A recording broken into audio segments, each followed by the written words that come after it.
रात गहरी होने के बाद ससुर जी ने मेरा दरवाजा खटखटाया और मुझसे बोले कि बहू, मैं बाथरूम में गिर गया था और मेरी कमर में दर्द हो रहा है। अगर तुम थोड़ी मालिश कर देती तो शायद मुझे थोड़ा आराम मिल जाता। फिर मैंने अपने ससुर को अपने बिस्तर पर लिटा दिया। इसके बाद जो हुआ उसकी आप कल्पना भी नहीं कर सकते, क्योंकि इसके बाद मेरी जिंदगी पूरी तरह से बिखर गई थी। हेलो दोस्तों, आज की इस अनोखी कहानी में आप सभी का स्वागत है। शादी के 5 महीने बाद ही मेरा पति अचानक एक दुर्घटना में गुजर गया। मेरे पिताजी ने बड़ी मुश्किल से मेरी शादी करवाई थी, लेकिन 5 महीने के अंदर ही मैं फिर से अपने मायके के दरवाजे पर आ गई थी। मेरे मायके में मेरी माँ नहीं थी, इसलिए मुझे बहुत डर लगता था कि अगर पिताजी कुछ कहेंगे तो मैं किसके आंचल में अपना मुंह छुपाऊंगी। वहां मेरी सौतेली माँ थी, इसलिए डर और भी ज्यादा था। फिर अचानक एक दिन मेरे ससुर हमारे घर आए और उन्होंने मेरे पिता से कहा कि वह मुझे फिर से अपने घर ले जाना चाहते हैं। मेरी सौतेली माँ ने तुरंत ही हाँ कह दिया, लेकिन मेरे पिताजी ने कहा, अब आपका बेटा नहीं रहा तो आप मेरी बेटी को क्यों ले जाना चाहते हैं। इस पर मेरी सौतेली माँ ने पिताजी से बहस करना शुरू कर दी और कहा, इसमें इतना सोचने की क्या बात है। वो कह रहे हैं कि वह उसे ले जाना चाहते हैं तो उन्हें ले जाने दो। उनके घर की बहू है, बेटी की मौत हो गई तो क्या हुआ, वो अपने ससुराल जा सकती है। माँ की इस झगड़े के बाद पिताजी ने बिना कुछ पूछे कहा, अगर मेरी बेटी वहाँ खुश रहेगी तो एक पिता होने के नाते मुझे खुशी होगी, आप उसे ले जाइए। फिर मेरे ससुर ने मुझसे कहा, चलो कपड़े वगैरह लेकर आओ। मैंने अपनी सौतेली माँ के सभी अत्याचार सहते हुए अपने ससुर के घर जाने का फैसला किया। वहां पहुंचने के बाद मैं अपने कमरे में कपड़े बदल रही थी, तभी मेरे ससुर आए और बोले, बहू, एक कप चाय बना लाओ। मैंने जल्दी से रसोई में जाकर चाय बना ली। चाय पीते हुए उन्होंने कहा, तुम्हें पता है इस घर में मैं बिल्कुल अकेला हूँ। मेरा बेटा इकलौता संतान था और तुम्हारी सास भी गुजर गई है, इसलिए मैं तुम्हें यहाँ लेकर आया हूँ ताकि मुझे लगे कि मैं यहाँ अकेला नहीं हूँ। मैंने कहा, पिताजी आप बिल्कुल चिंता मत करें, मैं तो आपकी बेटी की तरह हूँ, हमेशा आपके साथ रहूंगी। फिर मेरे ससुर बोले, मुझे पता है कि तुम मेरे साथ रहोगी, क्योंकि तुम्हारी सौतेली माँ तुम्हें मायके में कभी शांति से नहीं रहने देगी। इस तरह कुछ दिन बीत गए। 6 महीने बाद एक रात मैं अपने कमरे में सो रही थी, तभी देर रात दरवाजे पर दस्तक हुई। मुझे समझ में आ गया कि यह मेरे ससुर ही होंगे, क्योंकि इस घर में मेरे और पिताजी के अलावा कोई और नहीं था। और रात के आधे पहर कौन दरवाजा खटखटाएगा। मैंने सोचा कि शायद पिताजी को कुछ चाहिए होगा, इसलिए दरवाजा खोली। दरवाजा खोलते ही मेरे ससुर ने मुझे पकड़ लिया और बोले, बहू, मैं बाथरूम में गिर गया था, मुझे बहुत दर्द हो रहा है, अगर तुम थोड़ी मालिश कर दो तो मुझे थोड़ा आराम मिल सकता है। फिर मैंने अपने पिता को अपने बिस्तर पर लिटा दिया, लेकिन मैं उनके कमरे से तेल लाना भूल गई। अब मुझे लगता है कि मेरा पति कम उम्र में ही मुझसे शादी कर बैठा और फिर इसी कम उम्र में इस दुनिया से चला गया। यह सब सोचते हुए मैं अपने ससुर की मालिश कर रही थी और देख रही थी कि वह मुझे अजीब तरीके से घूर रहे थे, जिससे मुझे और डर लग रहा था। तभी मैं बोली, ससुर जी क्या हुआ, आपको किस जगह पर ज्यादा चोट लगी है, क्या डॉक्टर को बुलाऊं। इस पर ससुर जी ने कहा, नहीं बहू, तुम बस मालिश कर दो, मुझे इससे ही आराम मिल रहा है। उनकी अजीब बातें सुनकर मुझे और असहज महसूस होने लगा। फिर मैं बोली, ससुर जी आप यहीं लेट जाएं, कमर में दर्द लेकर आप अपने कमरे तक कैसे जाएंगे, मैं आपके कमरे में जाकर सो जाती हूँ। मेरी बात सुनकर मेरे ससुर बोले, बहू, इस हालत में तुम मुझे अकेला छोड़कर चली जाओगी, अगर रात में मुझे बाथरूम जाना पड़े तो मैं अकेले कैसे जाऊंगा, इससे बेहतर है कि तुम यहीं सो जाओ।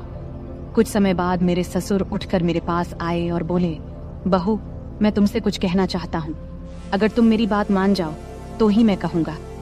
उनकी इस बात से मेरा दिल बेचैन हो गया। मैं चिंतित होकर बोली, ससुर जी आप कहें, क्या बात है।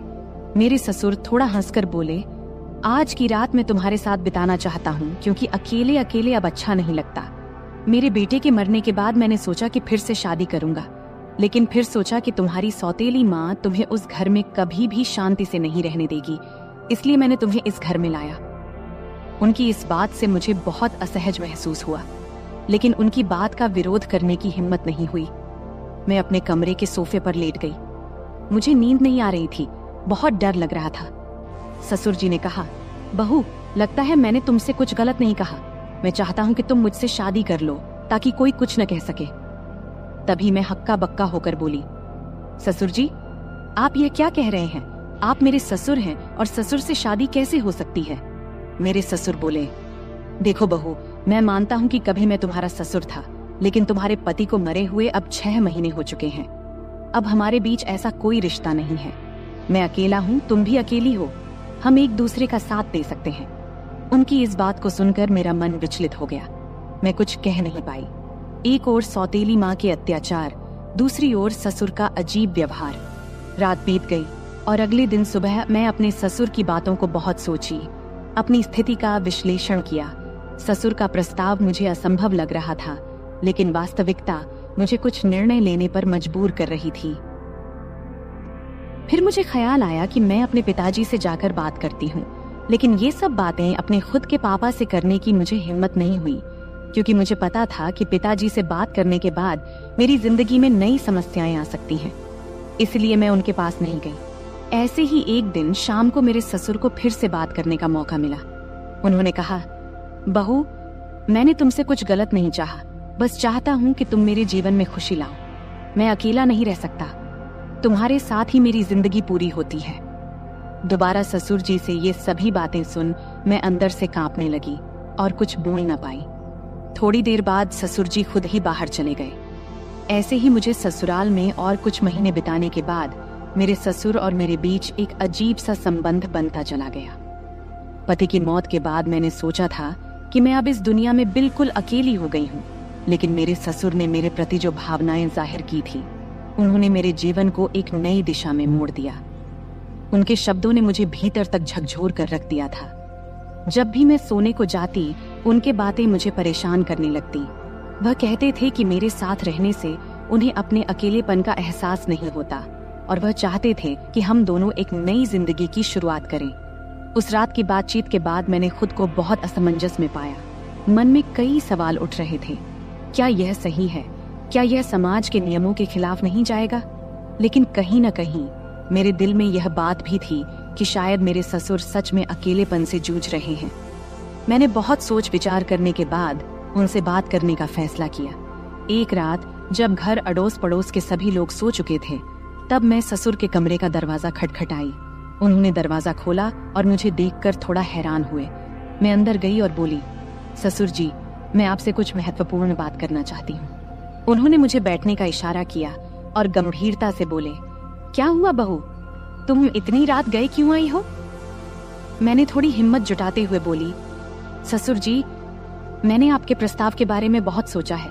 मैं समझती हूँ कि आप अकेलेपन से जूझ रहे हैं और एक साथी की जरूरत महसूस कर रहे हैं, लेकिन इस रिश्ते के लिए एक शर्त है। हमारे बीच हमेशा सम्मान और प्यार का रिश्ता रहेगा। आप मुझे बेटी की तरह सम्मान देंगे और मैं आपको पिता की तरह आदर दूंगी। उन्होंने मेरी बात को ध्यान से सुना और थोड़ी देर बाद कहा, मैं तुम्हारी शर्त मानता हूँ, तुम्हारे सम्मान को हमेशा बनाए रखूंगा। उनकी यह बात सुनकर मेरे दिल का बोझ थोड़ा हल्का हो गया। मैंने उन्हें अपनी सहमति दे दी। फिर कुछ दिनों बाद हमने एक छोटे से समारोह में शादी कर ली। यह शादी समाज की नजर में असामान्य थी, लेकिन हमने अपनी स्थिति को स्वीकार कर लिया था। शादी के बाद के दिन मेरे लिए बेहद चुनौतीपूर्ण रहे। गांव में लोग बातें बनाने लगे, रिश्तेदारों ने हमसे दूरी बनानी शुरू कर दी, लेकिन हमने इन सब की परवाह किए बिना अपने जीवन को आगे बढ़ाने का फैसला किया। हमारे रिश्ते में धीरे धीरे प्यार और समझ बढ़ने लगी। ससुराल में पहले जहां मैं खुद को असहज महसूस करती थी, अब वही घर मुझे अपना लगने लगा था। ससुर ने मेरे लिए हर संभव प्रयास किया ताकि मैं खुश रह सकूं। उन्होंने मेरी हर छोटी बड़ी जरूरत का ध्यान रखा और हर ख्वाहिश पूरी की। वह हर दिन मेरे लिए कुछ न कुछ खास करने की कोशिश करते थे। कभी मेरे पसंदीदा खाने की चीजें लाते, तो कभी मेरे लिए नई साड़ियां खरीदते। धीरे धीरे मैं भी उनके प्रति एक अलग तरह का आदर महसूस करना शुरू कर दी थी। हम दोनों ने मिलकर एक नई जिंदगी की शुरुआत किया। ससुर अब मेरे जीवन का एक अभिन्न हिस्सा बन चुके थे। हमारे बीच का रिश्ता अब सिर्फ ससुर और बहू का नहीं रहा, बल्कि दो दिलों का एक मजबूत बंधन बन गया था। वह मुझे हर उस समय सहारा देते थे जब मुझे उनकी जरूरत होती थी। उन्होंने मुझे फिर से हंसना सिखाया, जीवन को नए नजरिए से देखना सिखाया। शादी के कुछ महीने बाद मैंने महसूस किया कि हमारे बीच का यह नया रिश्ता मुझे एक नई दिशा दे रहा है। हमने मिलकर कई मुश्किलों का सामना किया और हर बार एक दूसरे का साथ दिया। ससुर के साथ मेरे इस नए रिश्ते ने मुझे जीवन के कई नए पहलू दिखाए। उन्होंने मुझे यह एहसास दिलाया कि जीवन में अगर साथी सही हो तो कोई भी मुश्किल इतनी बड़ी नहीं होती कि उसे पार न किया जा सके। समाज की नजर में हमने बहुत कुछ सहा, लेकिन हमने अपने फैसले पर कभी पछतावा नहीं किया। हमारे रिश्ते में धीरे धीरे एक नए तरह का प्यार और सम्मान उभरने लगा। उनके साथ बिताए हर पल ने मुझे कुछ नया सिखाया और मुझे एहसास हुआ कि कभी कभी जीवन हमें ऐसे मोड़ पर ले आता है जहां हमें अपने फैसलों पर पुनर्विचार करना पड़ता है। आज मैं अपने ससुर के साथ एक नई जिंदगी जी रही हूँ। हमारे बीच का प्यार और सम्मान पहले से भी अधिक मजबूत हो गया है। वह मेरे जीवन के सबसे महत्वपूर्ण व्यक्ति बन चुके हैं। उनके साथ बिताए हर पल ने मुझे यह सिखाया है कि जीवन में चाहे कितनी भी मुश्किलें क्यों ना आए, अगर हमारे पास सही साथी हो तो हम हर मुश्किल का सामना कर सकते हैं। इस तरह हमारे बीच का रिश्ता धीरे धीरे और गहरा होता गया।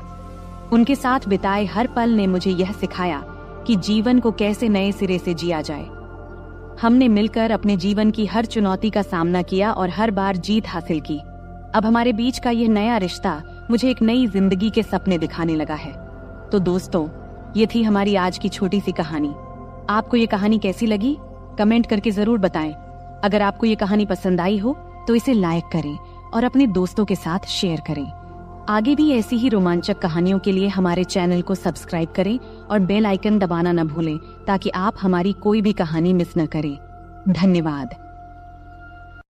नमस्ते दोस्तों, आज की इस कहानी में आपका स्वागत है।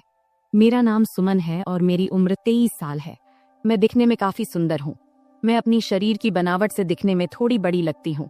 मेरे चेहरे की बनावट आकर्षक है, रंग गोरा है और मेरा शरीर न तो बहुत पतला है और न ही मोटा, बल्कि एकदम मध्यम है। मैं गांव में रहती हूँ, इसलिए दूसरी गांव की लड़कियों की तरह मैं भी ज्यादातर सलवार सूट पहनती हूँ।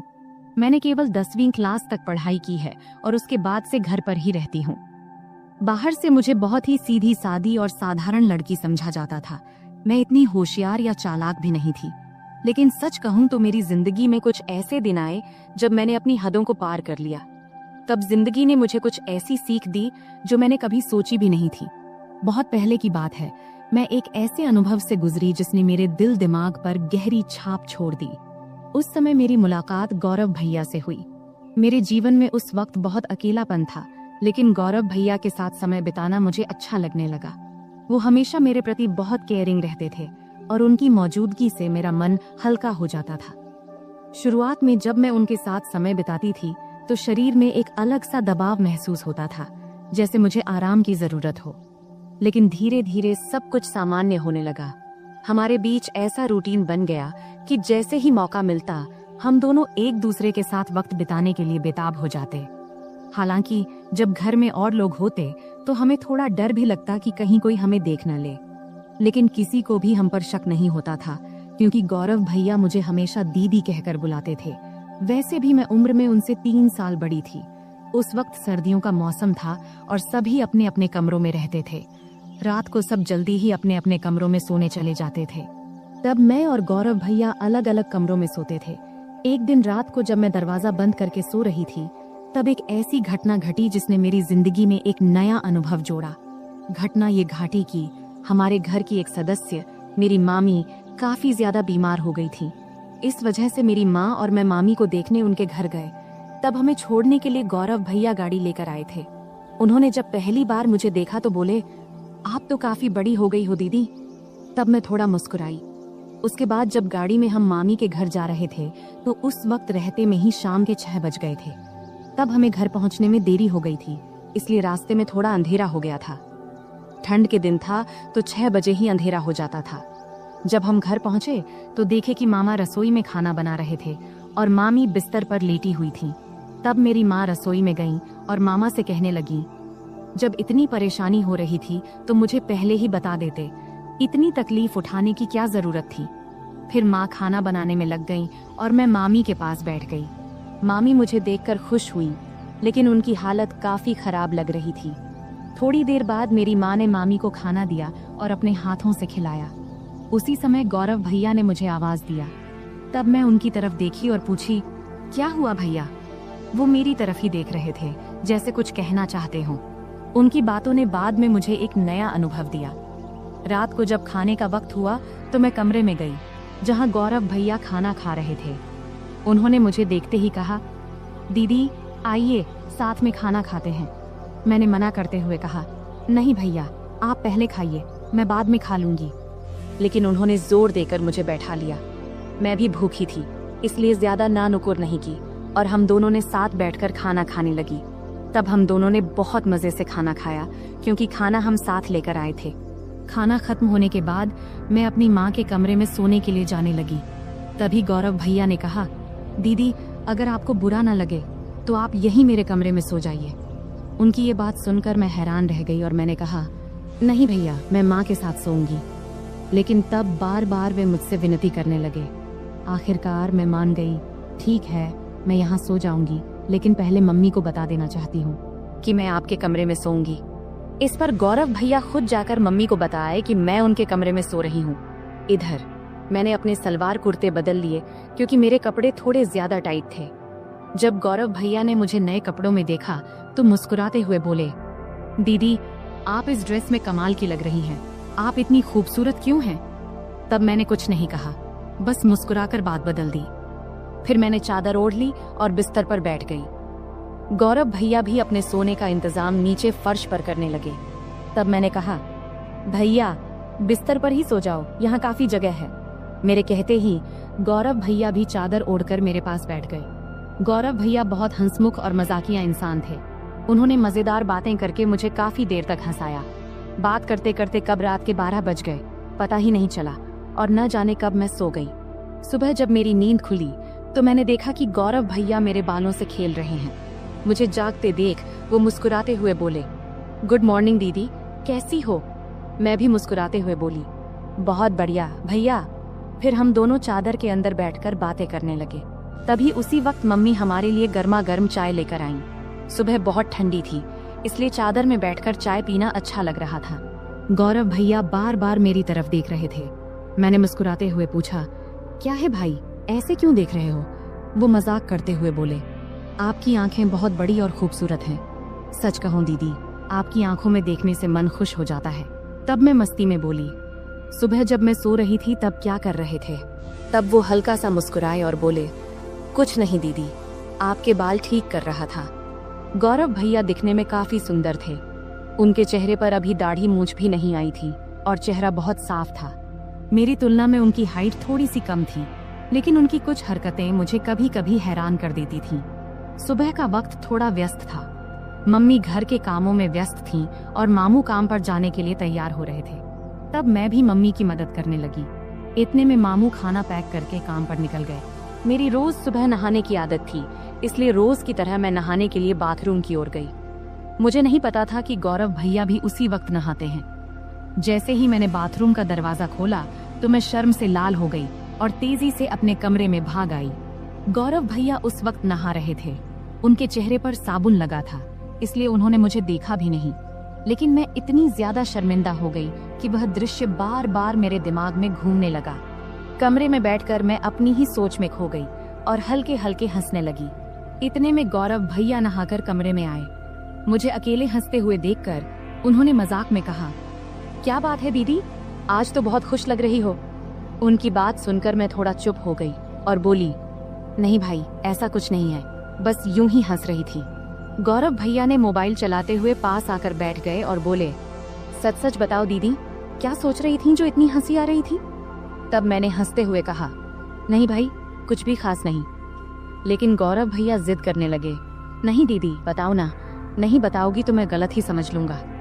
तब मैंने कहा, प्लीज भैया, इस बात को यहीं खत्म करो, इसमें सोचने लायक कुछ भी नहीं है। फिर मैं जल्दी से उठी और नहाने के लिए चली गई। नहाने के बाद मैं कमरे में वापस आई और मजाक में मैंने जानबूझकर थोड़ा सा पानी गौरव भैया की तरफ उछाल दी। ये देखकर गौरव भैया अचानक उठ खड़े हुए और मेरे बाल पकड़कर मुझे बिस्तर पर बैठा दिया। उनका ये रवैया देखकर मुझे गुस्सा आ गया। मैंने गुस्से में कहा, ये क्या कर रहे हो भैया? और गुस्से में उनका हाथ झटक दिया। इसके बाद गौरव भैया बिना कुछ कहे चुपचाप कमरे से बाहर चले गए। उनका ये व्यवहार देखकर मैं भी हैरान रह गई थी। मुझे खुद पर पछतावा होने लगा कि शायद मुझे ऐसा नहीं करना चाहिए था। फिर जल्दी से मैं अपनी बाल ठीक की और मम्मी के पास चली गई। मामी का ध्यान रख रही थीं उन्हें दवा दे रही थीं और खाना तैयार कर रही थीं।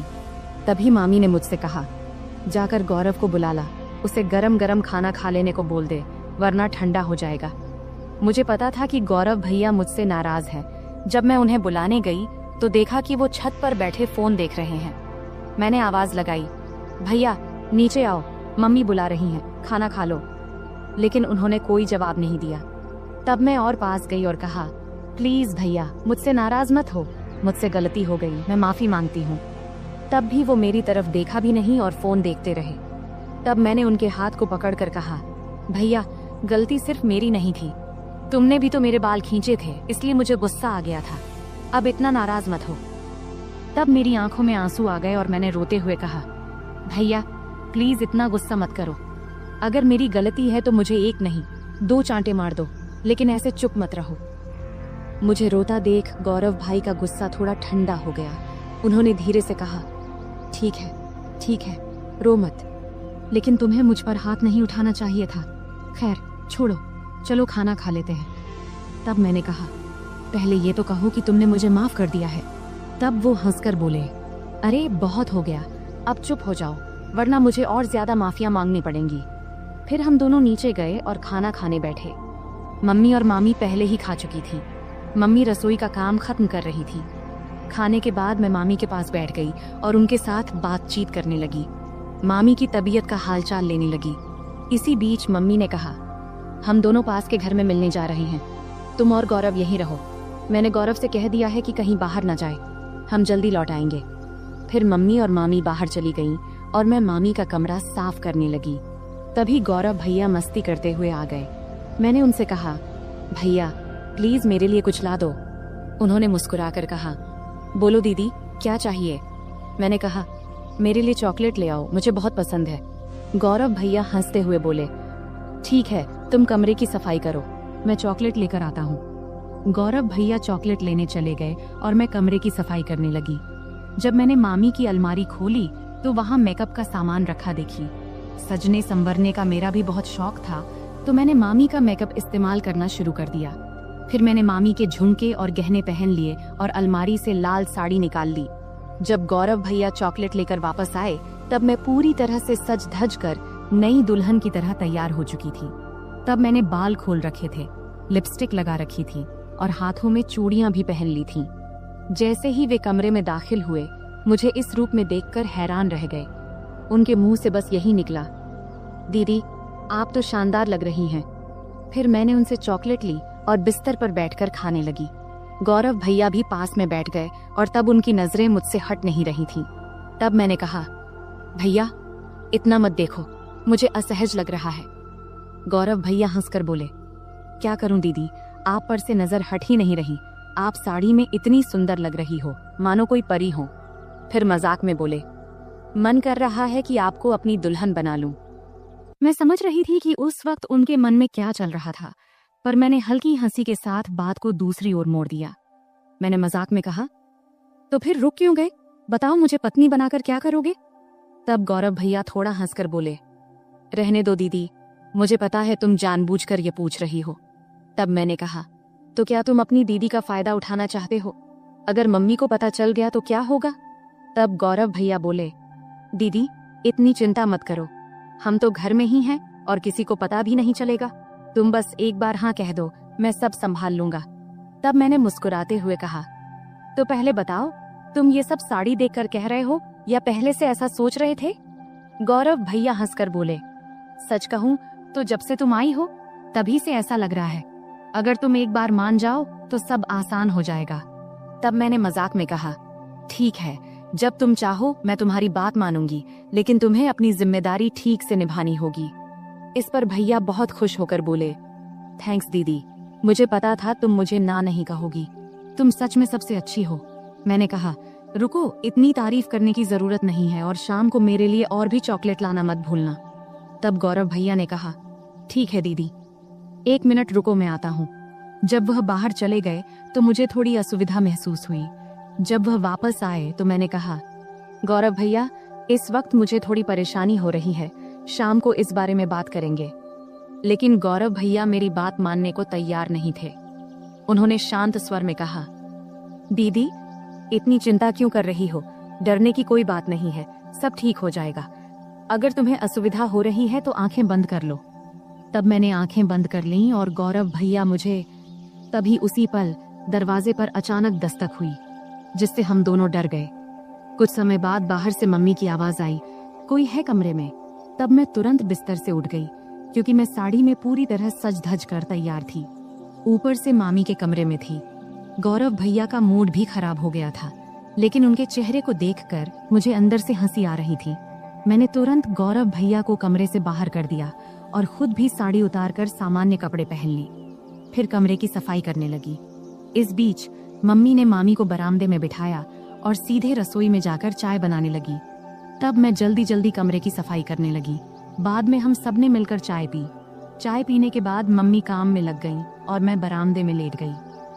समय बिताने के लिए मैंने मम्मी की मदद करनी शुरू कर दी। कुछ समय बाद मैंने देखा कि गौरव भैया कहीं नहीं दिख रहे हैं। जब मैं उन्हें ढूंढने गई तो देखी कि वह बाथरूम से बाहर निकलकर हाथ धो रहे थे, लेकिन उनके चेहरे से लग रहा था कि उनका मूड अभी भी ठीक नहीं है। तब उन्हें देखकर मैं हंसी नहीं रोक पाई और हंसते हुए बोली, क्या हुआ, इतना उदास क्यों हो? मजाक में मैंने कहा, भैया तुम ऐसे क्यों हो? गौरव भैया हंसते हुए बोले, अगर तुम मेरी जगह होती तो तुम भी ऐसे ही करती। तुम लड़की हो, इसलिए इतनी बातें कर पा रही हो। मैं हंसकर बोली, ठीक है भैया, बस थोड़ा इंतजार करो, रात होने पर तो कोई डिस्टर्ब नहीं करेगा। तब गौरव भैया बोले, दीदी समस्या तो इसी रात के इंतजार में है, हर मिनट घंटों जैसा लग रहा है। तभी मम्मी ने आवाज दी, तुम्हारे भाई बहन की बातें खत्म हो गई हो तो थोड़ा काम में हाथ बंटाओगे। मम्मी की आवाज सुनते ही मैं उठकर जाने लगी और जाते जाते मजाक में बोली, गौरव भैया याद रखना, अगर चॉकलेट नहीं मिला तो मैं भी कुछ नहीं दूंगी। फिर मैं रसोई में चली गई। इस बीच मामा भी घर लौट आए थे। तब मैंने उन्हें खाना परोस दिया। मामा जी बहुत थके हुए थे, वे हमारे साथ थोड़ा बैठकर बात किए, फिर जल्दी सो गए। मम्मी मामी को खाना खिला रही थी और उन्हें दवाई दे रही थी। मैंने भी अपना खाना खा लिया और समय बिताने के लिए टीवी देखने लगी।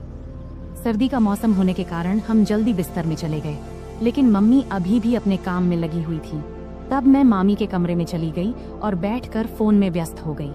इतना डूबी थी कि मुझे पता ही नहीं चला कि कब गौरव भैया खाना खाकर अपने कमरे में चले गए और मेरा इंतजार कर रहे थे। मैं अपनी रोज की सीरियल देखने में व्यस्त थी। जब मैं नहीं गई तो गौरव भैया खुद मुझे बुलाने आ गए। कमरे में आकर भैया बोले, दीदी आओ, मैं तुम्हारा बहुत देर से इंतजार कर रहा हूँ। तभी मम्मी ने कहा, कोई बात नहीं, अगर तुम अकेले सोना चाहते हो तो सो जाओ, तुम्हारी दीदी मेरे साथ सो जाएगी। मम्मी की बात सुनते ही भैया जल्दी से बोले, नहीं नहीं, हम तो बस बातें कर रहे थे, वैसे भी कुछ दिनों बाद आप लोग चले जाएंगे, फिर पता नहीं कब मुलाकात होगी और दीदी के साथ खेल पाऊंगा। तब मैंने मम्मी को आश्वस्त करते हुए कही, मम्मी भैया सही कह रहे हैं। इसके बाद मम्मी ने कहा, ठीक है, जैसा तुम चाहो, और हम कमरे में चले गए। कमरे में जाते ही गौरव भाई ने जल्दी से दरवाजा बंद कर दिया। तब मैं समझ गई कि भैया अब और इंतजार नहीं कर पा रहे हैं, लेकिन तब भी मम्मी और मामी जाग रहे थे, इसलिए मैंने कहा, भैया थोड़ा धैर्य रखो, सब सो जाएं, फिर बात करेंगे। अगर किसी ने मेरी आवाज सुन ली तो मुश्किल हो जाएगी। भैया बोले, दीदी और इंतजार नहीं होता। तभी मुझे चॉकलेट की याद आई। मैंने कहा, ठीक है भैया, लेकिन पहले मेरी चॉकलेट दो। भैया ने तुरंत जेब से चॉकलेट निकालकर दे दिया। फिर मैं चॉकलेट खाने लगी और भैया परफ्यूम लगाने लगे। शुरुआत में हम मजाक में थोड़ी थोड़ी नोक झोंक करने लगे। इससे हमारे बीच मजेदार झगड़ा शुरू हो गया। हम बिस्तर पर कूदने लगे, क्योंकि हमारी उम्र अभी भी छोटे बच्चों जैसी थी। तभी मम्मी ने चिल्लाकर कहा, सुमन बहुत हो गया, अब सो जाओ, क्योंकि बिस्तर की आवाज उनके कमरे तक जा रही थी। इसके बाद गौरव भैया ने तुरंत फर्श पर बिस्तर बिछा दिया, जिससे आवाज बंद हो गई। फिर गौरव भैया ने मुझे रात के 3 बजे तक सोने नहीं दिया। सुबह जब हमारी आंख खुली तब मम्मी दरवाजा खटखटा रही थी। उसमें बिस्तर पर ही थी, लेकिन उठ नहीं पा रही थी, इसलिए गौरव भैया ने मुझे उठाकर बिस्तर पर बिठा दिया और खुद दरवाजा खोलने गए। तब मम्मी हमारे लिए चाय लेकर आईं। मुझे देखकर उन्होंने कहा, मैंने कहा था सुमन समय पर सो जाना, अब देखो तो तुम्हारी आंखें कितनी लाल हो गईं। मेरी आंखें अब सच में लाल हो गई थीं। मैंने बिना कुछ कहे चाय पीना शुरू कर दिया। यहाँ तक कि मैंने मुंह भी नहीं धोया क्योंकि पूरा शरीर दर्द से टूट रहा था। मम्मी चाय रखकर चली गईं। गौरव भैया जब कमरे में आए तो मैंने गुस्से में कहा, भैया मैंने तो कहा था थोड़े समय के लिए, लेकिन तुमने मेरी बात नहीं मानी। अब देखो मेरा शरीर कितना थक गया है, मैं ठीक से खड़ी भी नहीं हो पा रही हूँ। अगर मम्मी ने पूछ लिया तो मैं क्या कहूँगी। तब गौरव भैया ने जल्दी से जवाब दिया, दीदी चिंता मत करो, मैं मेडिकल स्टोर से दवा लेकर आता हूँ, उसे लेने के बाद तुम्हारा शरीर ठीक हो जाएगा। इसके बाद मैंने लगातार 4-5 दिन तक भैया को पास नहीं आने दिया, लेकिन इससे उनका उत्साह कम नहीं हुआ। वे हर दिन मेरे आसपास घूमते रहते थे और नियमित रूप से चॉकलेट लाते रहते थे। भैया मेरे सारे काम कर देते और मैं जो चाहती वे हंसते हंसते कर देते, इसलिए मैंने भी इसका मजा लेना शुरू कर दिया। कभी कभी उनसे पैर का दर्द कम करने के लिए मसाज करवा लेती, कभी सिर की मालिश करवा लेती, मस्ती में कभी कभी हल्के से मार देती और सारा दिन उनके फोन पर सीरियल देखती। 4-5 दिनों के बाद भैया का व्यवहार थोड़ा बदल गया, इसलिए मैंने उन्हें ज्यादा कुछ नहीं कहा। एक दिन हम दोपहर में घर में अकेले थे और बहुत मस्ती किए। उस दिन घर में कोई नहीं था। भैया ने पूरा दिन मुझे कहीं बैठने नहीं दिया और हमेशा अपने पास रखा। इस घटना के बाद मैं और भैया बहुत सामान्य हो गए। जब भी उनका मन करता वे मुझे कमरे में बुला लेते और मैं भी अब इसकी आदत डाल चुकी थी। हमने उन दिनों का भरपूर आनंद लिया, लेकिन जीवन में हर अच्छे समय के बाद एक बुरा समय भी आता है और ये बुरा समय भी भैया की वजह से ही आया। दरअसल 20 दिन के बाद अब हमें गांव लौटना था, क्योंकि अब मामी काफी स्वस्थ हो चुकी थी और हमें वहां बहुत दिन हो गए थे।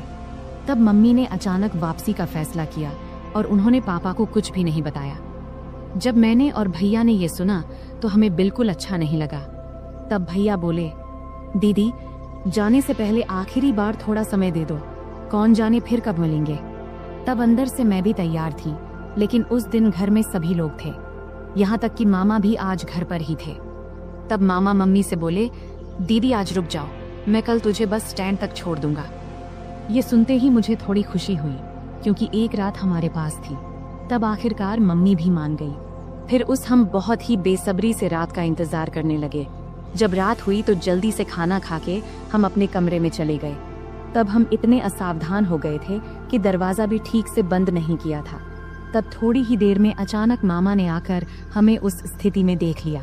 मैं तो डर से कांपने लगी और तुरंत वहां से हट गई। मामा तब बहुत गुस्से में थे, लेकिन उन्होंने धैर्य रखा और पूरी स्थिति को संभाला। उन्होंने हम पर गुस्सा ना करके हमारी गलतियां हमें समझाईं और उस दिन ने मुझे एक बड़ा सबक सिखाया। तब मामा के प्यार और सहयोग से हमने स्थिति को संभाल लिया। उसके बाद से मैंने अपनी गलतियों से बहुत कुछ सीखा। उस घटना के बाद मैंने कभी ऐसा कुछ नहीं किया जिससे मेरे परिवार को शर्मिंदा होना पड़े। तो दोस्तों, हमारी जिंदगी में गलतियां हो सकती हैं, लेकिन उनसे सीखना सबसे महत्वपूर्ण है। अगर आपके जीवन में कभी ऐसी स्थिति आए तो उसे संभालने की कोशिश करें और परिवार के साथ हमेशा खुलकर बात करें। यह कहानी हमें सिखाती है कि किसी भी रिश्ते में सीमा रेखा होना महत्वपूर्ण है। अत्यधिक निकटता कभी कभी गलत फहमियों का कारण बन सकती है, इसलिए हमें हमेशा अपने और दूसरों के सुविधा को प्राथमिकता देनी चाहिए। परिवार के माहौल और रिश्तों का सम्मान करना बहुत महत्वपूर्ण है। हमें यह सुनिश्चित करना चाहिए कि हमारे कार्यों से परिवार के किसी भी सदस्य को शर्मिंदा न होना पड़े। इंसान से गलतियां हो सकती हैं, लेकिन उन गलतियों से सीखना और भविष्य में सही निर्णय लेना एक परिपक्व मानसिकता का परिचय है। किसी भी स्थिति में सचेत रहना आवश्यक है।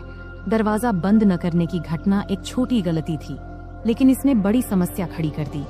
इससे समझ में आता है कि छोटी छोटी बातों में भी सावधानी बरतनी चाहिए, क्योंकि इनका जीवन पर बड़ा असर पड़ सकता है। तो दोस्तों, यह थी हमारी आज की छोटी सी कहानी। आपको यह कहानी कैसी लगी, कमेंट करके जरूर बताएं। अगर आपको यह कहानी पसंद आई हो तो इसे लाइक करें और अपने दोस्तों के साथ शेयर करें। आगे भी ऐसी ही रोमांचक कहानियों के लिए हमारे चैनल को सब्सक्राइब करें और बेल आइकन दबाना न भूलें, ताकि आप हमारी कोई भी कहानी मिस न करें। धन्यवाद। नमस्ते दोस्तों, आज की इस कहानी में आपका स्वागत है। इस कहानी में मेरा नाम राहुल है।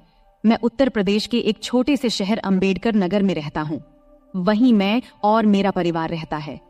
पैसे की कमी नहीं है, पिताजी खूब कमाते हैं और मैं कॉलेज में पढ़ता हूँ। आज मैं आपको मेरी अचानक घटी एक कहानी सुनाने जा रहा हूँ। यह उस समय की बात है जब मैं कॉलेज में पढ़ता था, और उस समय मैं उतना होशियार भी नहीं था। हमारे घर में मैं, मेरी मम्मी और मेरे पिताजी रहते हैं। हमारा घर काफी बड़ा है, जैसे किसी अमीर का बंगला हो। पिताजी हमेशा सुबह काम पर निकल जाते हैं और रात को देर से घर आते हैं। उस समय घर पर मैं और मम्मी ही होते थे। मैं कुछ देर पढ़ाई करता था और फिर सो जाता था, लेकिन मम्मी हमेशा पिताजी का इंतजार करती रहती थी। उस समय मैं कॉलेज के आखिरी साल में था। एक सुबह जब मैं कॉलेज जाने की तैयारी कर रहा था तो मैंने मम्मी की तेज आवाज सुनी। वो कह रही थी, क्या कर रहे हो तुम? रात के 2-2:30 बजे घर आते हो और कहते हो ऑफिस में काम था। रात के 2 बजे कौन से ऑफिस का काम चलता है? सीधे सीधे क्यों नहीं कहते कि उस सुमन के साथ थे? मम्मी काफी गुस्से में थी। मेरी मम्मी आमतौर पर किसी पर गुस्सा नहीं होती थी। उनका स्वभाव बहुत शांत था, लेकिन आज पता नहीं क्या हो गया, मम्मी बहुत गुस्से में थी। मैं 2 बजे आऊं या 3 बजे, तुम्हें जो चाहिए वो मिल तो रहा है ना, फिर चुप रहो। पिताजी ने तेज आवाज में मम्मी से कहा। क्या जो चाहिए वो मिल रहा है? पैसा, गहने, इन सब के अलावा भी कोई सुख होता है। अब और कुछ मत बोलो, लेकिन अब बर्दाश्त नहीं होता। 3-4 महीने हो गए हैं तुमने मुझे छुआ तक नहीं है। आखिर उस सुमन में ऐसा क्या है जो मुझ में नहीं है? मम्मी की आवाज और तेज हो गई थी। तभी पिताजी गुस्से में बोले, बार बार सुमन मत कहो, नहीं तो क्या करोगे? मम्मी ने उल्टा जवाब दिया। उस समय पिताजी का गुस्सा बहुत बढ़ गया था। तभी अचानक धमाक की आवाज आई और उसके साथ ही मम्मी की चीख से पूरा घर गूंज उठा।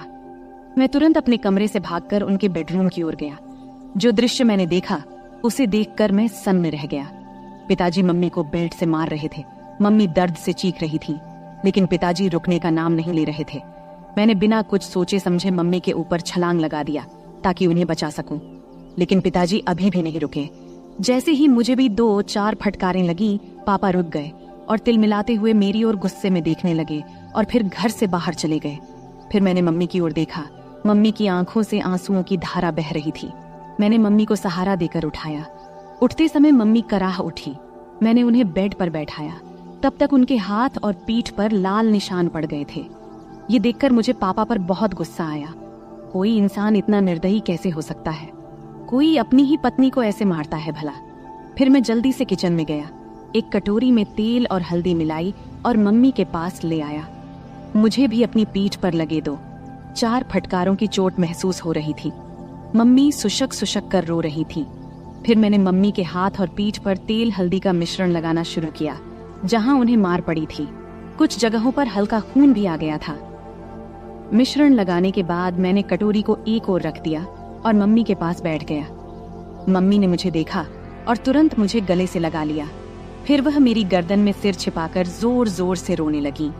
मम्मी के आंसुओं से मेरा कंधा भीग गया। मैं उनकी पीठ थपथपाकर उन्हें शांत करने की कोशिश कर रहा था। हम दोनों काफी देर तक यूं ही एक दूसरे की बाहों में रहे। तभी मम्मी के हाथ जब मेरी पीठ के निशानों को छूने लगे तो दर्द की तेज लहर उठी और मैं कराह उठा।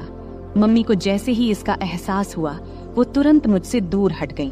फिर मम्मी ने मेरा शर्ट ऊपर उठाया और उसी कटोरी से तेल हल्दी का मिश्रण धीरे धीरे मेरी पीठ पर लगाने लगी। लगाते समय भी वो सुशक रही थी। तू क्यों मेरे लिए बीच में आया?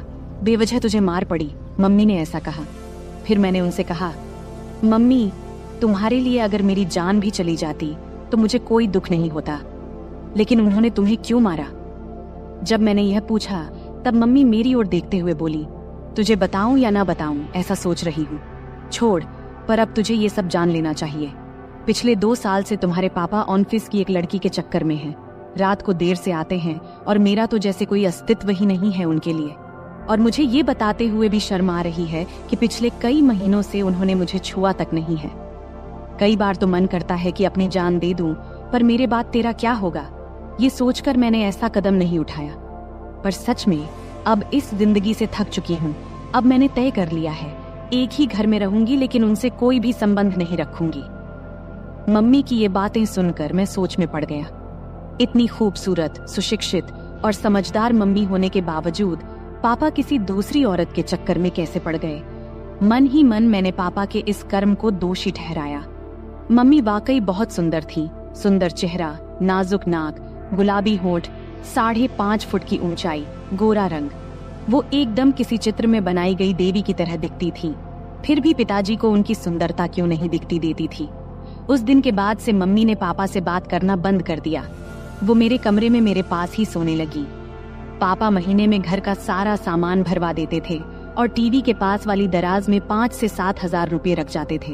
अब तो पापा घर पर खाना भी नहीं खाते थे, वो उस औरत के घर से ही खाकर आते थे और कभी कभी घर आते भी नहीं थे। धीरे धीरे ऐसे ही और 3 साल बीत गए। तब मैं कॉलेज की पढ़ाई पूरी कर चुका था और एक IT कंपनी में काम करने लगा था और अब मैं 24 साल का हो गया था। रोज का व्यायाम और अच्छा खान पान करने की वजह से मेरी सेहत भी अच्छी हो गई थी। अब तो पापा महीने में 2-3 बार ही घर आते थे, मुझसे भी कम ही बात करते थे। हालांकि मम्मी अब उस सदमे से उबर चुकी थी, लेकिन उनके चेहरे पर हमेशा उदासी छाई रहती थी। मैंने उन्हें कभी हंसते हुए नहीं देखा था। यह देखकर मुझे बहुत बुरा लगता था। जब मैं नौकरी पर गया तो कंपनी ने मुझे लैपटॉप दिया, इसलिए मैंने घर पर इंटरनेट कनेक्शन भी लगवा लिया। बचपन से मम्मी के साथ रहने के कारण मेरे पास ज्यादा दोस्त नहीं थे। मम्मी ही मेरी सबसे करीबी दोस्त थी। संध्या के समय जब मैं काम से घर लौटता तो फ्रेश होकर चाय पीता और फिर बेडरूम में जाकर लैपटॉप पर इंटरनेट चलाता। यह मेरा समय बिताने का जरिया बन गया था। उस वक्त की उम्र के कारण मैं इंटरनेट पर तरह तरह फिल्में देखता रहता था, लेकिन मुझे सबसे ज्यादा माँ और बेटे के बीच की फिल्में पसंद आने लगी थी। धीरे धीरे मेरी नजरें मम्मी को देखने के तरीके में भी बदलाव आने लगा था। एक दिन सोमवार का दिन था, रात के करीब 9 बजे होंगे। अचानक पापा घर आए। हमारा घर मम्मी के नाम पर था। पापा मम्मी से कहने लगे कि घर उनके नाम कर दें। तब मम्मी ने इनकार किया तो पापा उन्हें बहुत बुरा भला कहने लगे। मम्मी चुपचाप सुनती रहीं। तभी पापा ने मम्मी के गाल पर थप्पड़ मार दिया। ये देख अब मेरा खून खौल उठा। पापा दूसरा थप्पड़ मारने ही वाले थे, तभी मैंने उनका हाथ पकड़ लिया और कहा, पापा अब बहुत हो गया, ये तमाशा बहुत हो चुका है, अब और नहीं सहन कर सकता। आज से इस घर में कदम रखा तो इसका अंजाम अच्छा नहीं होगा। फिर मम्मी ने भी गुस्से में पापा को खूब डांटा। पापा मम्मी की जोर से डांटने पर अचानक रुक गए और मेरे ताकतवर शरीर को देखकर वहां से चले गए। फिर मैंने दरवाजा बंद कर दिया और मम्मी के पास चला गया। मम्मी ने मुझे आंसुओं से भरी आंखों से देखा और दौड़ते हुए आईं। फिर मुझे गले से लगा लिया और फूट फूट कर रोने लगी। मैंने भी मम्मी की कमर को कसकर पकड़ा और उन्हें अपनी बाहों में भर लिया। मम्मी हिचकियां ले रही थीं और बोल रही थी, ठीक किया बेटे, इस आदमी की यही औकात है। आज के बाद अगर ये घर में दोबारा ना आए तो अच्छा ही है। मम्मी बोली, अब इस घर में उसकी आने की हिम्मत नहीं होगी और अगर आ भी गया तो मैं उसे छोड़ूंगा नहीं। मैंने गुस्से में मम्मी से कहा। फिर मम्मी ने चिंतित होते हुए कहा, राहुल बेटा, मत उलझ इस आदमी से। अगर तुझे कुछ हो गया तो मैं किसके सहारा रहूंगी। फिर मैंने भावुक होकर बोला, तू चिंता मत कर मम्मी, उस समय मेरे पास नौकरी नहीं थी इसलिए हम मजबूर थे, लेकिन अब मेरे पास अच्छी नौकरी है। तू चिंता मत कर, मैं तुझे कुछ नहीं होने दूंगा, मैंने मम्मी को आश्वस्त देते हुए कहा। फिर एक दिन मैं दोपहर में काम से घर वापस आया। मैंने अपनी चाबी से दरवाजा खोला और अंदर आया। तभी मुझे एक अजीब आवाज सुनाई दी। मैं बेडरूम के दरवाजे के पास गया, तब दरवाजा अंदर से बंद था। मैंने दरवाजे की होल से अंदर झांका और देखा कि मम्मी अंदर किसी के साथ थीं। जो नजारा मैंने देखा उसे देखकर मैं चौंक गया। लगभग 10 मिनट तक मैं वहीं देखता रहा। अचानक मम्मी बेहोश होकर गिर पड़ी। फिर मैं दरवाजे से हट गया और धीरे से बाहर बरामदे का दरवाजा खोला। फिर जोर से कहा, मम्मी मैं आ गया हूँ, तुम कहाँ हो। ये कहते हुए मैंने अपने हाथ में पकड़ा बैग सोफे पर रख दिया और जूतों के फीते खोलने लगा। कुछ ही देर में मम्मी ने बेडरूम का दरवाजा खोला और बाहर आई। मुझे अचानक देखकर उनके चेहरे पर घबराहट और आश्चर्य के भाव थे। मैंने जल्दी से अपने जूते उतारे और बेडरूम में घुस गया। टेबल पर मुझे केले की प्लेट दिखाई दी। मैंने एक केला उठाया और खाने लगा। मम्मी मेरे पीछे पीछे आई। मैं जैसे ही केले को खाने वाला था, मम्मी कुछ बोलने वाली थी, लेकिन मैंने पहले ही केले को मुंह में डाल लिया था। मम्मी हैरानी से मेरी ओर देख रही थी और मैं शांति से केला खा रहा था। केला थोड़ा कच्चा था, इसलिए पूरी तरह से मीठा नहीं था। मम्मी, केले बहुत अच्छे हैं और है क्या? मैंने केले खाते हुए मम्मी से पूछा। मम्मी ने कुछ जवाब दिया, लेकिन अपने मुंह में ही। लेकिन दोस्तों, मैं आपको बताता चलूं, उन केलों का स्वाद इतना अच्छा था कि कुछ मत पूछो।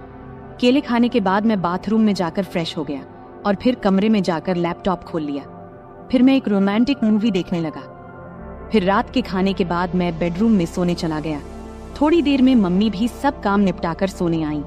मम्मी ने हल्के गुलाबी रंग का नाइट गाउन पहना हुआ था। तब मैंने लैपटॉप से नजरें हटाकर मम्मी की ओर देखा। मम्मी नीचे झुककर तकिया ठीक कर रही थी। तकिया सही करने के बाद मम्मी बिस्तर पर लेट गईं। तब मैंने भी अपना लैपटॉप बंद कर दिया, फिर लाइट बंद किया और सोने की कोशिश करने लगा। लेकिन मुझे नींद नहीं आ रही थी। मेरे दिमाग में दिन की वो घटना बार बार घूम रही थी। बहुत देर तक मैं जागा रहा, जबकि मम्मी शांति से सो रही थी। कुछ समय बाद मम्मी ने करवट ली और मेरी तरफ पीठ करके सो गईं। फिर उन्होंने छत की ओर मुंह करके लेटना शुरू किया। मैं थोड़ी देर के लिए डर गया, लेकिन जब मम्मी जागी नहीं तो मुझे थोड़ी राहत मिली। मेरी हिम्मत बढ़ी और मैं धीरे धीरे मम्मी की ओर देखने लगा। मम्मी ने कुछ ही पल के लिए मेरी ओर देखा और फिर अपनी आंखें बंद कर लीं। मैंने समझ लिया कि वो अभी भी जाग रही हैं। मैं थोड़ा और आगे बढ़ा और खुद को संतुष्ट महसूस किया। मम्मी भी खुश थीं, उन्होंने कुछ नहीं कहा, लेकिन मुझे एहसास हो रहा था कि उन्हें भी संतोष मिला है। मम्मी, क्या हुआ? तुम चुप क्यों हो? क्या तुम्हें अच्छा नहीं लगा? मैंने जब ऐसा पूछा तब उन्होंने बोला, नहीं रे बेटा, मुझे तो बहुत अच्छा लगा। तूने मम्मी को बहुत खुश किया। फिर मैंने मम्मी के पीठ पर प्यार से हाथ फेरते हुए कहा, मम्मी, अब से तुम्हें केले खाने की जरूरत नहीं पड़ेगी। मैंने मम्मी के कान में धीरे से ऐसा कहा।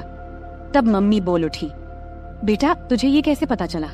मम्मी ने आश्चर्य से मेरी ओर देखते हुए पूछा। तब मैंने उन्हें बताया कि आज दोपहर जब मैं घर आया तो कमरे से तुम्हारी आवाज सुनाई दी। जब मैंने दरवाजे की होल से देखा तो मुझे सब समझ में आ गया। तभी मैंने ठान लिया था कि अब से मम्मी को किसी भी चीज की कमी नहीं होने दूंगा। राहुल, मेरे राजा, तू कितना प्यार करता है अपनी मम्मी से। मम्मी भावुक होकर बोली, हाँ मम्मी, अब से तुम्हें मैं किसी भी चीज की कमी नहीं होने दूंगा। मैंने कहा, अब पापा भी हमें सताने नहीं आएंगे और अब वो दोबारा इस घर में कदम नहीं रखेंगे, इसलिए तुम अब चिंता मत करना, हम अब सुख से रहेंगे। मैंने मम्मी को आश्वस्त किया। उस दिन हम दोनों ने सुख और शांति का आनंद लिया और फिर आराम से सो गए। अगली सुबह मम्मी ने सारे काम निपटाए और मुझे उठाने आईं। मैंने जल्दी से तैयार होकर चाय पिया और हम दोनों गपशप करने लगे। तभी हमने देखा कि पापा अचानक से आकर हमारे सामने खड़े हो गए। तब मम्मी ने पापा से पूछा, अब क्या चाहिए तुम्हें? एक बार कह दिया कि हम ये घर नहीं देंगे तो फिर क्यों आए हो? पापा ने जवाब दिया, मुझे अब घर नहीं चाहिए, मैं बस ये बताने आया हूँ कि मैं अब दूसरी शादी करने जा रहा हूँ, तो मुझे तुमसे तलाक चाहिए। फिर मम्मी ने मेरी ओर देखा और पूछा, तुम्हारा क्या कहना है? मैंने कहा, मम्मी, जो तुम्हें सही लगे वो करो, मैं तुम्हें किसी भी चीज की कमी नहीं होने दूंगा, मेरा भरोसा करो। मम्मी ने फिर पापा को तलाक के लिए हाँ कह दिया। दोपहर को मम्मी और पापा दोनों ऑफिस गए और अपने बाकी कानूनी काम निपटा कर लौटे। उसके बाद से पापा कभी हमें दिखाई नहीं दिए और हमने भी उन्हें कभी ढूंढने की कोशिश नहीं की। हम दोनों अब अपने घर में खुश थे और पापा भी अपनी सेक्रेटरी के साथ खुश थे। अब हम दोनों अकेले रहते हैं और अपने सुख दुख का ख्याल रखते हैं। ऐसे ही चलते चलते अब कई साल बीत चुके हैं। अब मम्मी मुझसे कहने लगी है कि अभी तेरा बहुत जीवन बाकी है, तू किसी अच्छी लड़की को देख ले जिससे मैं तेरा विवाह करा सकूं, और हाँ, शादी के बाद मुझे भूल मत जाना। मैंने हंसते हुए कहा, तुम्हें कैसे भूल सकता हूँ मम्मी, तुम तो मेरी मम्मी हो। फिर हम दोनों हंसने लगे। अगले कुछ महीनों तक हमारा जीवन बहुत शांति और खुशी से बीत रहा था। मम्मी और मैं अब एक दूसरे का ख्याल रखते थे और एक दूसरे के साथ खुश थे। लेकिन मम्मी की बात मेरे दिमाग में अक्सर घूमती रहती थी। उन्होंने कहा था कि अब मुझे अपने जिंदगी के बारे में सोचना चाहिए और किसी अच्छी लड़की से शादी कर लेनी चाहिए। मैंने इस बारे में गंभीरता से सोचना शुरू किया और एक दिन मम्मी से खुलकर बात किया। मैंने उनसे कहा, मम्मी, आपने सही कहा था, अब वक्त आ गया है कि मैं अपने जीवन के अगले पड़ाव की ओर बढ़ूं। मुझे लगता है कि अब मुझे भी किसी के साथ अपना जीवन बिताने की जरूरत है। मम्मी ने मेरे चेहरे की ओर देखा और प्यार से मुस्कुराई। फिर उन्होंने कहा, बिल्कुल बेटा, मैं हमेशा चाहती थी कि तू अपनी जिंदगी को खुशी और प्यार से भर ले। मैं तेरे लिए बहुत खुश हूँ। इसके बाद मम्मी ने मेरे लिए लड़की देखनी शुरू की। कुछ ही दिनों में मम्मी को एक अच्छा रिश्ता मिला। लड़की का नाम स्नेहा था। स्नेहा बहुत समझदार और संस्कारी लड़की थी। जब मैंने उससे पहली बार मुलाकात किया तो मुझे ऐसा लगा जैसे मेरे जीवन का वो खालीपन भर गया हो। स्नेहा और मैं जल्द ही शादी के बंधन में बंध गए। शादी के बाद हमारा घर और भी खुशहाल हो गया। मम्मी, स्नेहा और मैं एक परिवार की तरह रहने लगे। मम्मी को अब इस बात की खुशी थी कि उन्होंने मुझे अकेलेपन से बाहर निकालकर मेरे लिए एक नया जीवन शुरू करने में मदद की थी। समय बीतता गया और हमारा जीवन पहले से भी बेहतर होता चला गया। मम्मी अब पहले से ज्यादा खुश थीं और मुझे भी इस बात की तसल्ली थी कि मैंने उनका हर सपना पूरा कर दिया था। अंत में मैंने सीखा कि जीवन में रिश्तों की अहमियत कितनी होती है। चाहे वो माँ बेटे का रिश्ता हो या पति पत्नी का, सच्चा प्यार और सम्मान ही रिश्तों को मजबूत बनाता है। और यही सीख मैंने अपने जीवन में उतारी। तो दोस्तों, इस कहानी का यही संदेश है कि परिवार ही हमारी असली ताकत है और जब हम अपने परिवार के साथ खड़े होते हैं तो हर मुश्किल आसान हो जाती है। उम्मीद है कि आपको यह कहानी पसंद आई होगी। ऐसे ही और कहानियों के लिए चैनल को सब्सक्राइब जरूर करें। धन्यवाद।